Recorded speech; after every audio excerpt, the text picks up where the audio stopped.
episode 2 of Project Delta. If this is your first time here, please make sure that you've listened to the English audio track first so you can understand what's going on. Because, yeah, this episode has now taken the place of episode 1, which you will no longer be able to find. If you didn't get the chance to see it, I'm really sorry, but now you get to enjoy episode 2. And I want to start this episode off with a few updates. For starters, at the end of episode 1, I stated that episode 2 would come out on March 5th. However, I didn't specify a time. I realized that might have led to a bit of confusion for this episode's release, so I'll be sure to specify that in the future. For most episodes, it'll likely be around 5 p.m. Eastern Standard Time. However, as I discussed in the English audio track, it does take a bit of time for YouTube to process the new audio, meaning that the time may vary by about half an hour to an hour. Now that we have that out of the way, I just want to say thank you to everybody who's watched the first episode. The response has been truly incredible. Honestly, I wasn't sure how well a YouTube video without any video would actually do, so the fact that it's still done as well as it has, despite the slower pace and the lack of visuals, has been incredible. I'm excited that so many people have decided to join me on this little experiment. But I don't just want these episodes to be centered around the fact that these are episodes in a series that gets deleted. I actually want them to have a unique identity all to themselves.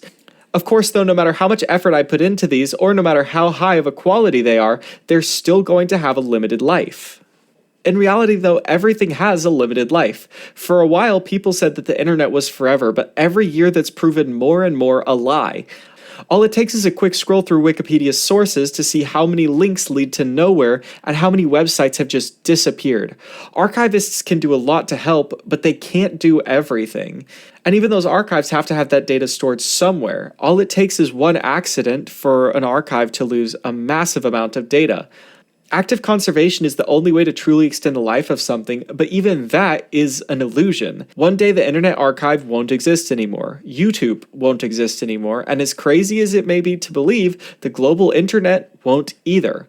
Now, I can't predict the future and tell you when that will be, but it will happen. Everything has a ticking clock on it. Time doesn't slow down for anyone or anything. So don't let the internet lure you into a false sense of immortality. There will be a day when someone plays my video for the last time. And that's okay.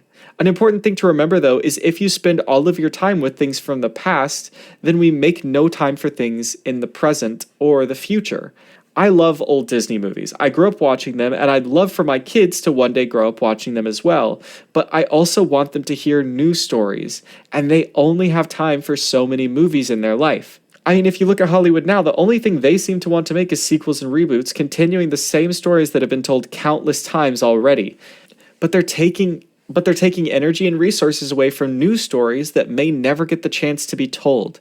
We can't and shouldn't allow the past to dictate the future.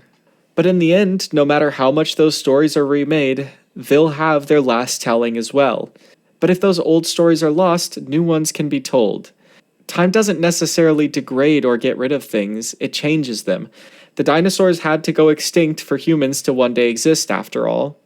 Resisting that change takes energy, can only work for so long, and prevents what those things could have changed into from existing. Now, am I saying that we should just give in to the sands of time? Of course not. Preservation is still very important, and not just from an archival or cultural perspective, but from a knowledge perspective as well. One of the biggest setbacks in human development wasn't some plague or war, but the destruction of the Library of Alexandria. Not just because of all the massive amounts of history that were lost, but the amount of scientific and philosophical knowledge that was lost and had to be rediscovered centuries later.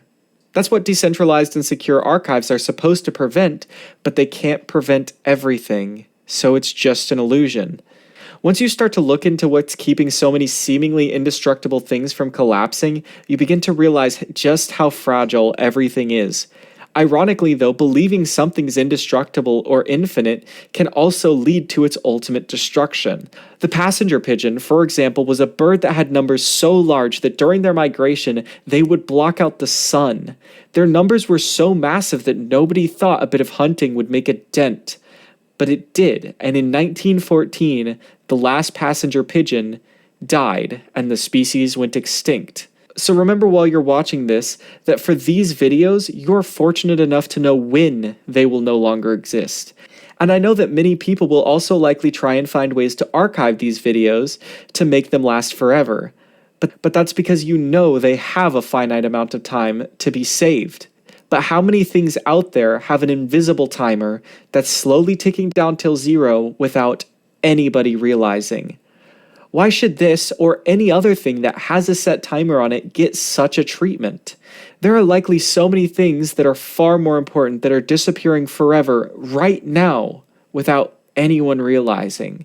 So please, don't archive this. Instead, كرتونة رمضان بخصم لحد 20% على طلبات مواد. نزل الابلكيشن.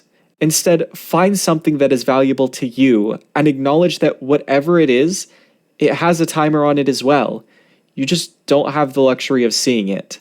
Anyways, I hope you enjoyed this episode. Be sure to subscribe for future episodes. Episode 3 will be releasing March 8th at 5 p.m. Eastern Standard Time. Thanks for watching, and I'll see you then. The upcoming track is from my friend Connor. You can find his stuff linked in the description if you're curious.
Welcome to the Klingon audio track and to episode 1 of Project Delta. Please watch to the